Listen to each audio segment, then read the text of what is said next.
Brought to you by TechnoSpark 20 series smartphones. इसके पास इतना धन नहीं है, इसके पास ईमानदारी है, बिका नहीं। वो एक तरफ बिका, एक व्यक्ति जिसने 50 करोड़ रुपए नगद लिए थे। ये आपका बेटा है, आपका भाई, आपके परिवार का साथी है। एक एक परिवार का साथी तरवर लोधी के रूप में चुनाव लड़ेगा या नहीं लड़ेगा? लड़ेगा कि नहीं लड़ेगा? लड़ेगा कि नहीं लड़ेगा? भारत माता की। मंच पर एमपी कांग्रेस अध्यक्ष जीतू पटवारी भाषण दे रहे थे और कांग्रेस प्रत्याशी तरवर सिंह फफक कर रो रहे थे। रोते हुए तरवर सिंह को जब जीतू पटवारी ने ढांढस बधाया तो पूर्व विधायक अजय टंडन भी आ गए। उन्होंने तरवर को गले लगाकर शांत कराया। ये तस्वीरें दमोह की है, जहां कांग्रेस प्रत्याशी तरवर सिंह का नामांकन दाखिल होना था। नामांकन से पहले कांग्रेस ने एक जनसभा की।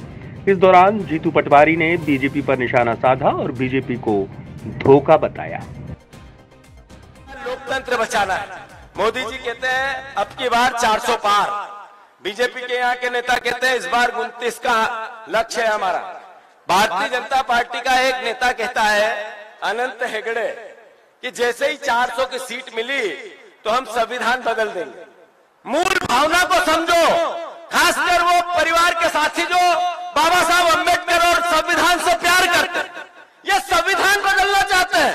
क्यों? क्योंकि फिर चुनाव में आपका वोट देने का अधिकार नहीं बचे, इसलिए कि आप सवाल नहीं कर सको, इसलिए कि आप मंच नहीं सजा सको, इसलिए कि पत्रकार अपनी बात नहीं कह सके।